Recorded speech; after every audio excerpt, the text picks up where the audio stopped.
Toto video vám prinášajú Schenken Import a Retro Gallery EU.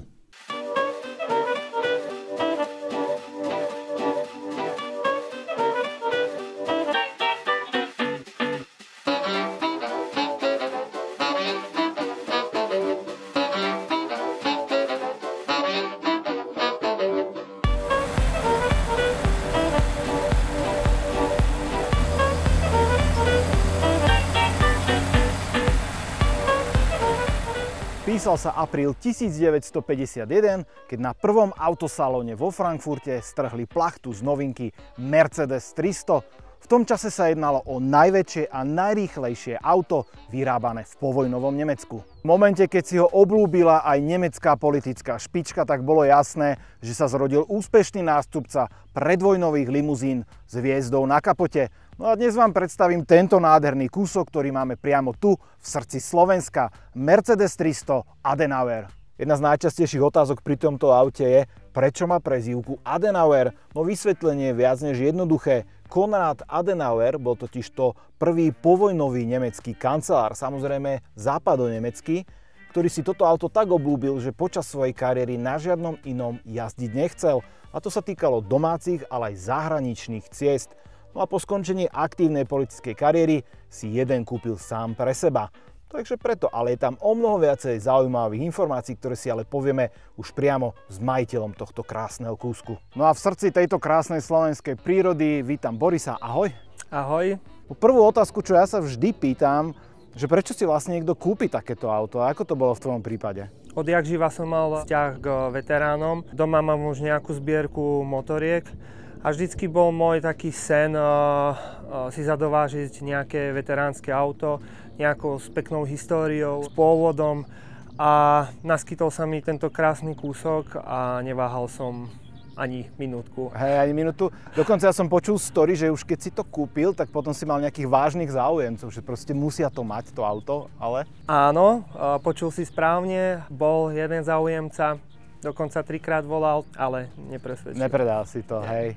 Nie, to je, keď si človek sadne do toho, je to kus histórie a proste je v takom stave, že peniaze nie sú všetko. To si pekne povedal. A toto je aký ročník?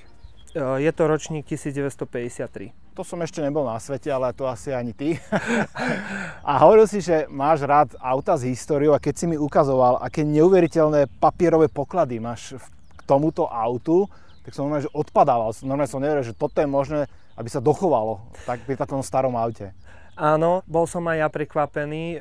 Pritom, keď som kupoval to auto, tak som nevedel, že má až takú históriu. Keď som to začal študovať doma dopodrobna, tie papiere všetky, tak som zistil, že to má kompletnú servisnú históriu v Mercedese so všetkými štamplami.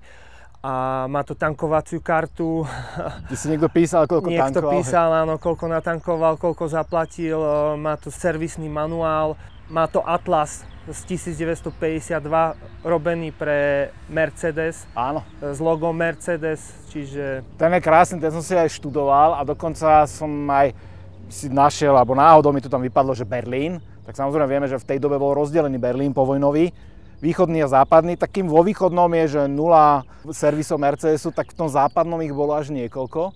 A je to veľmi pekné, že vlastne ty si ako majiteľ takéhoto auta dostal aj značkový Auto Atlas a ten je opäť v takom krásnom stave, ako keby ho dnes vytlačili. Naozaj, že kus histórie držíš v ruke. A v kufri máš ešte aj ďalšiu raritu. Áno, je tam kompletný servis k autu, je tam vlastne náhradné koleso, je tam zdvihák, je tam dokonca Versailles, kľúče, vidlicové s logom Mercedes. Originál všetko. Originál, čiže fakt ako neskutočné veci sú v tom aute. A tá pneumatika má hroty. Tým pádom aj už sme tak načrtli, že odkiaľ toto auto je, odkiaľ bolo dovezené a to konkrétne? Zo Švajčiarska, z Lugána. Čiže máme my aj vzadu to krásne cháčko, tiež také chromové. Áno. Ono bolo celý čas tam vo Švajčiarsku, v Lugáne, čiže aj pôvodná majiteľka, ktorá si kúpila toto auto, bola z Lugána, zo Švajčiarska.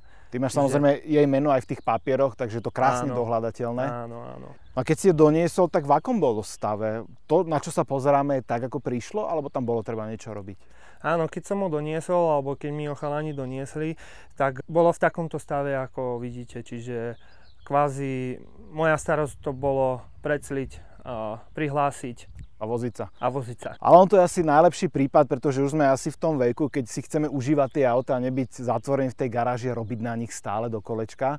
A toto auto aj na svoju dobu bolo veľmi vyspelé, takže aj dnes sa dá s ním krásne voziť aj v tej súčasnej premávke, predpokladám. Áno, máš pravdu. Ja som zháňal veteránske auto nie na renováciu a teraz zabiť čas 3-4 roky, aby som sa mohol voziť, ale proste hľadal som niečo dlhodobo v takom stave, že to dám do garáže, budem sa na to pozerať, leštiť a voziť sa. A bol tvoj záujem priamo ten Adenauer, alebo si chcel len nejaký starý Mercedes a toto sa naskytlo? Ja už mám jedno auto Mercedes V111, ale zháňal som niečo také lukratívnejšie, taký nejaký kúsok a dlho som čakal. Ja sa to pýtam väčšinou na konci videa, ale teba sa to spýtam hneď. Viac menej si mi aj odpovedal, keď si povedal, že mal si seriózneho záujemcu, ktorý chcel preplatiť to auto aj násobne, ale ty si odmietol to predať. Že aké sú ďalšie plány práve s touto 300-kou? Ostáva? Určite ostáva. Postupne časom, mesiacmi som si spravil k tomu autu neskutočný vzťah a ešte ma to utvrdilo proste tá história toho auta. Nemám to prečo predávať a bolo by mi to strašne ľúto. Čiže vlastne ty si nekúpil len auto, ty si kúpil aj históriu a príbeh, ktorý je za tým. Áno. A ten podľa mňa tomu pridáva aj na tej hodnote. Áno, má to dušu. Presne tak. Dobre, no my sme teda už si povedali nejaký ten úvod a mňa celkom zaujíma, že prečo si vlastne tí ľudia tak obľúbili jazdu v tomto aute. Takže pozývam ťa na palubu tvojho auta a poďme sa tu povoziť v okolí a vyskúšali si teda tú plavnú jazdu, ktorou práve táto 300 bola preslávená. Konečne sú tu poriadne okuliare pre vodičov, pre tvoju vyššiu bezpečnosť a komfort za volantom. Polarizačné okuliare, ktoré blokujú odlesky od vozovky a protiidúcich aut. Kúp ich teraz za akciovú cenu na polarizačne.sk/volant. No je toto možné? Ďalší? To by sa mu nestalo, keby nakupuje na filtreaoleje.sk. Dopraj aj ty svojej mašine len to najlepšie. filtreaoleje.sk. Než tých páčok tu máš nejak veľa, ne? Je to tam také... To sme si aj mohli povedať, že k čomu slúžia. Ale inú vec teraz si chcem povedať, že ako si naštartoval ten motor, tak totálne, že žiadne vibrácie nešli dnu. Že je to také úplne hladké, vyhladené. Úplne hladké, aj keď to ide na voľnobehu, tak neskutočne ide potichu ten motor, hladko. Je to história. Presne, a na to, že sa bavíme o 50. rokoch. Tak preboha, to je aké auto toto? Táto plocha, po ktorej ideme, toto letisko, tak ono už je dosť rozbité. Ale my normálne, že plávame nad tými špárami, nad všetkým. To je veľmi príjemné toto. Je to neskutočný zážitok sa viesť v tomto aute, keď si človek zoberie, že to je z roku 1953. Zaujímavosť, teraz som dával smerovku, má to smerovky na volante. Toto je smerovka, hej? Áno, takto doľava, doprava, hej, tu nás také hrby. Vlastne to bolo skôr ako Tesla, tá má teraz na volante a teraz ty to tu dávaš cez toto. Má trúbu a keď sme v meste, tak dáme slabšiu. Ešte aj toto si vieš nastaviť. Takže ako fakt neskutočné vychytávky. No a tuto je tá cesta, že riadne rozbitá a my úplne, že plávajúci gauč toto. Ja sa ani nedivím, že to naozaj bola konkurencia práve Rolls-Royceu alebo tomu Bentley. Jednoducho, tá kvalita tej jazdy bola úžasná. Áno, vlastne je tu ešte taká vychytávka. Vlastne vieme si vzadu, keď boli naložení, alebo keď mali batožinu a keď boli traja vzadu, tak sme si, alebo teda oni si vedeli spraviť tuhosť toho zadného podvozku vlastne jedným gombíkom. Ktorý bol elektronický, nebo tak? Ktorý je elektronický a vlastne tam zopne tú torznú tyč. Áno, a je to tuhšie. A vlastne je to tuhšie, áno. Ja som dokonca dočítal, že to vedelo až takmer 400 kg práve sanovať vďaka tomuto systému, čiže mohol si to zaťažiť, tú zadnú nápravu. A toto auto naozaj bolo najmä o tom, že sa vzadu vozili ľudia. Akože není to jednoduché aj šoférovať toto auto, aj rozprávať sa s tebou. Nie to jednoduché, ja viem. Není to také, lebo v tomto aute podľa mňa nemôžeš ani volať. Nemôžeš volať vôbec. To nemá handsfree, ešte si nemá handsfree, ale fakt tunak sa musíš tomu riadeniu venovať, lebo není to tak, že idem si jednou ručičkou, hej. Ruka druhá z okna, fakt pevne dvoma rukami predvídať.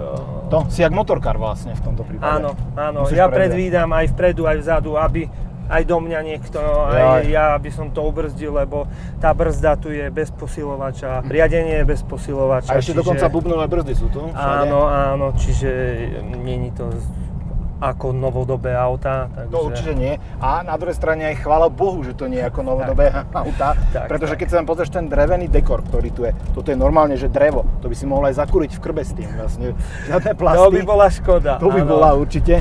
Ale je krásne naozaj, že materiálové spracovanie, dokonca aj tie sedačky, na ktorých sme, tak to sú také kreslá, také normálne, tam cítiš tie pružiny, jak ti tlačia do zadku. Hlavne vzadu to cítiť, že proste človek si tam sadne a je to fakt taká gaučovka. Áno, to sú vyskúšané samozrejme za chvíľku.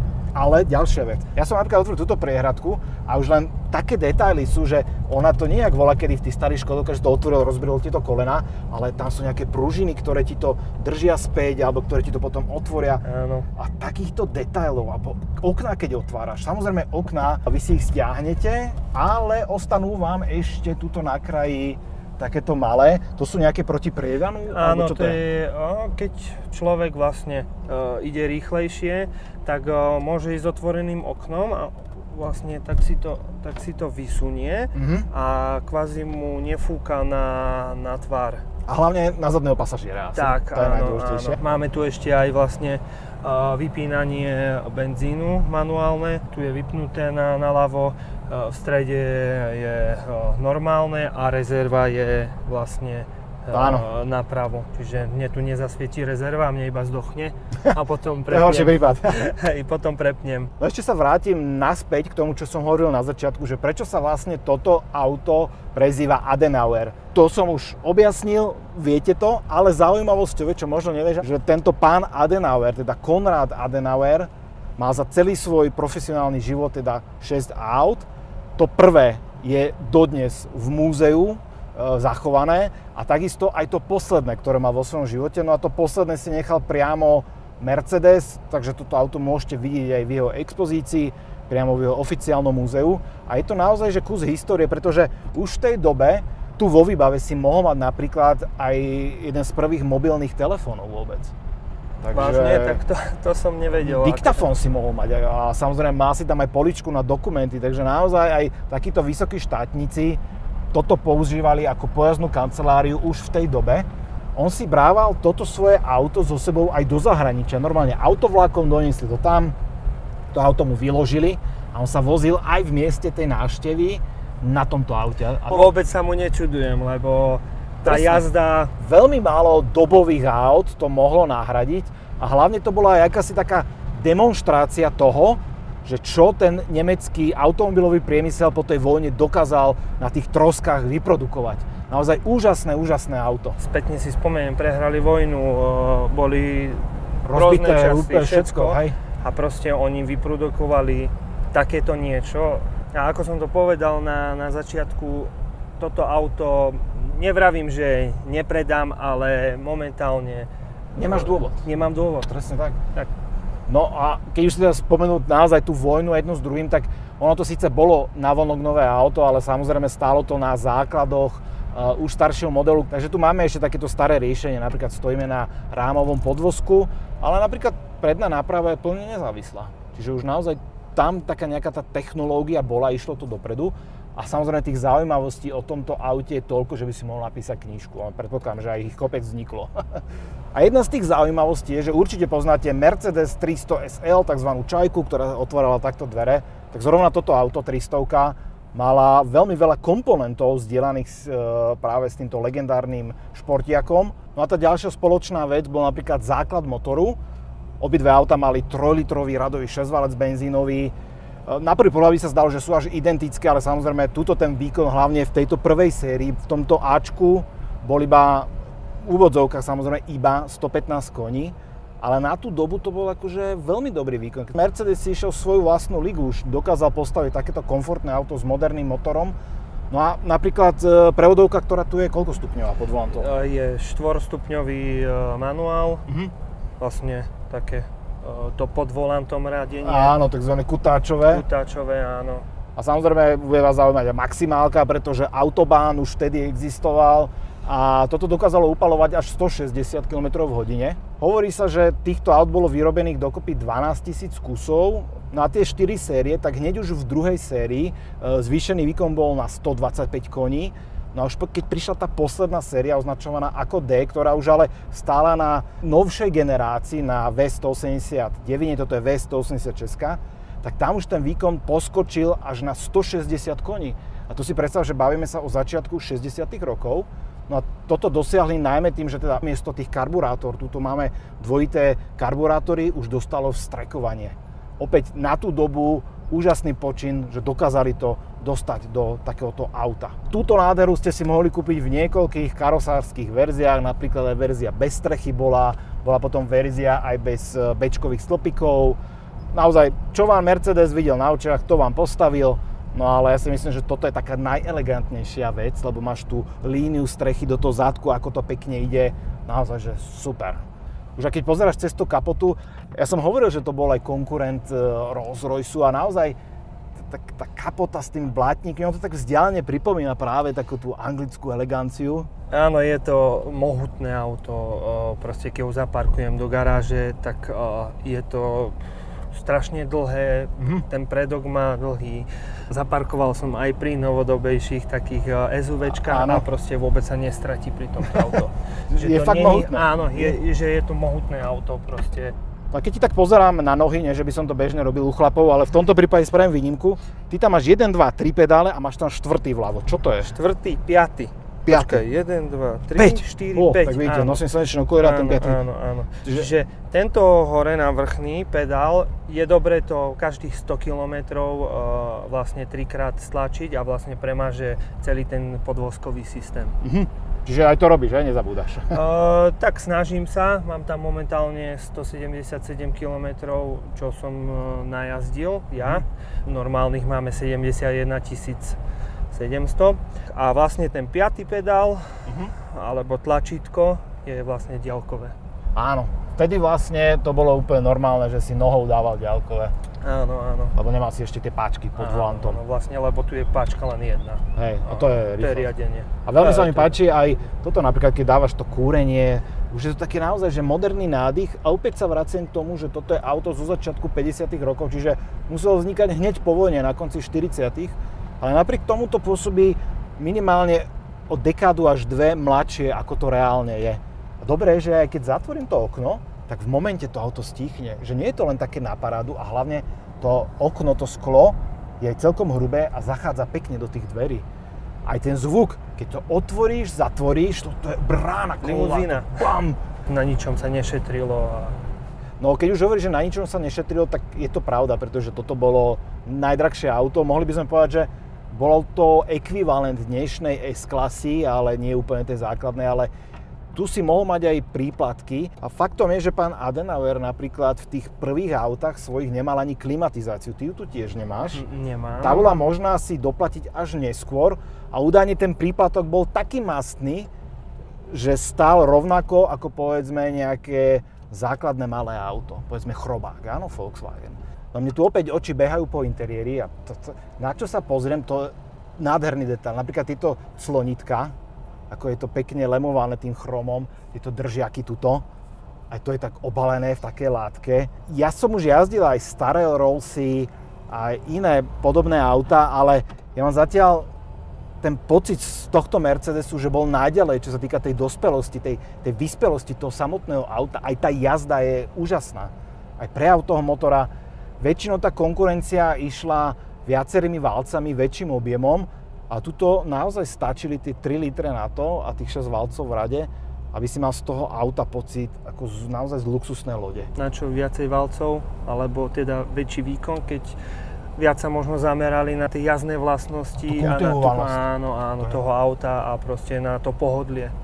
Faktom je, že tých 6 valcov v rade, čo sa týka vyváženia, je asi najlepšia vec pri spalovákoch, pretože tam sa nehádá žiadne Včko, žiadna ľava, pravá strana so sebou, ale všetci ťahajú v jednom šíku. No teraz je asi čas, aby som sa zahral na pána Adenauera a sadol si dozadu. Tak ja si tu užívam vzadu jazdu. Tým, že ešte tá bezpečnosť bola naozaj v plienkach v tých rokoch, tak žiadne opierky hlavy a mne to viac menej vôbec nezacláňa v tom výhľade, takže vidím aj svojho šoféra, vidím aj dopredu na ten Mercedes znak a tie sedadlá vzadu sú naozaj pohodlné, sú mekučké a navyše tu máme takúto stredovú opierku, pozrite sa na to, ona pekne zíde a samozrejme vy, keď ste pán niekto a máte takéto auto a vozia vás na zadnom sedadle, tak vy určite nechcete, aby vám tuto vzadu kričala nejaká diera do kufra. Nie, toto pekne sa vypolstruje a vy si to môžete dať takto ruku. A ďalší detail, veľmi zaujímavý, sú tie chromové popolníčky. To asi by si nebol rád, keby som si teraz zapálil, že? Tuto takto by som si to odklepal. Asi momentálne nie. A teraz som si vyskúšal teda túto vychytávku a naozaj to funguje, pretože ako náhle stiahnete okno, tak nápor vzduchu potvorí toto okienko a vám neťahá na rameno ani na tvár. Ako fakt dobre vymyslené, páči sa mi to a viem si predstaviť, tuto sa vozia častejšie.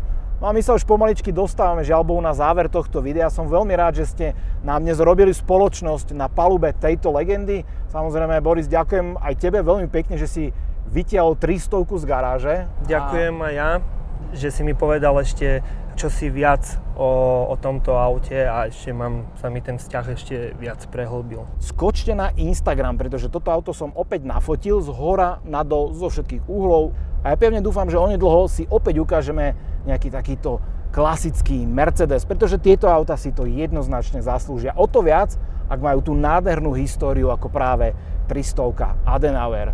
Takže ďakujem a vidíme sa onedlho. Čaute. Ďakujem, čaute, pozdravujem.